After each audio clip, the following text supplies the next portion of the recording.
بسم اللہ الرحمن الرحیم۔ اللہ کے نام سے شروع جو بڑا مہربان نہایت رحم والا۔ بسم اللہ الرحمن الرحیم۔ کیا آپ جاننا چاہتے ہیں کہ قربانی کس شخص پر لازم ہے؟ تو توجہ کے ساتھ سنیے کہ ہمارے ذہن میں سوال آتا ہے کہ قربانی کرنا کس شخص پر لازم ہے۔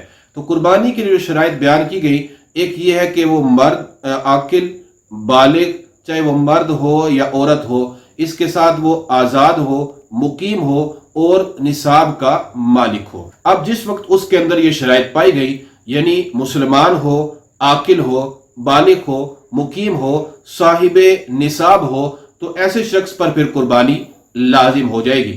اب اس کی کچھ تفصیل ہے صاحب نصاب ہونے کی۔ صاحب نصاب ہونے کے لیے یاد رکھیے، یہ ضروری ہے کہ بندے کے پاس 52.5 تولہ چاندی ہو، اس کے مطابق اس کے برابر اس کے پاس رقم ہو، یا اتنا سامان حاجت اصلیہ کے علاوہ اس کے پاس موجود ہو جس کی رقم 52.5 تولہ چاندی کی رقم کے برابر پہنچ جاتی ہو، تو ایسے شخص پر پھر قربانی لازم ہے۔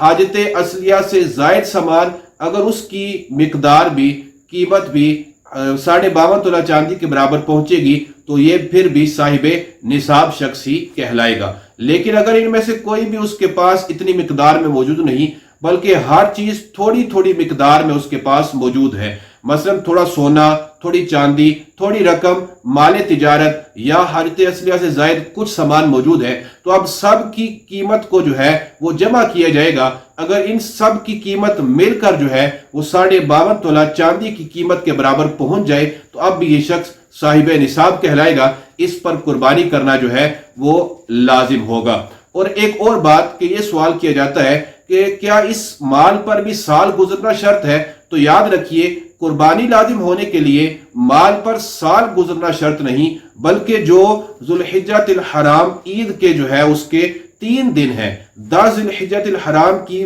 فجر سے لے کر 12 ذوالحجۃ الحرام کے غروب آفتاب سے پہلے اگر وہ شخص اتنے سامان، اتنی چاندی یا اتنے مال کا مالک ہو گیا تو اس پر جو ہے وہ قربانی لازم ہو جائے گی۔ یہاں تک کہ اگر وہ 10 ذوالحجہ کو جو ہے وہ صاحب نصاب نہیں تھا تو اس پر قربانی نہیں، لیکن اگر 11 یا 12 ذوالحجہ کو وہ صاحب نصاب ہو گیا تو پھر بھی اس پر قربانی لازم ہو جائے گی۔ سال گزرنا یہاں پر جو ہے وہ شرط نہیں۔ ہاں، اگر کسی شخص کے پاس 10 ذوالحجہ یعنی جب قربانی کے وجوب کا وقت شروع ہوا تھا، اس وقت اس کے پاس اتنا سامان یا اتنا چاندی موجود تھی، اتنی رقم موجود تھی کہ وہ صاحب نصاب تھا، اس پر قربانی لازم تھی۔ اب 11 یا 12 ذوالحجۃ الحرام کو اس سے وہ مال ختم ہو گیا، وہ مال اس سے ضائع ہو گیا، تو اب اس پر قربانی واجب نہیں رہے گی۔ اور ایک اور بات کہ چاہے مرد ہو یا عورت، سب پر قربانی لازم ہوتی ہے۔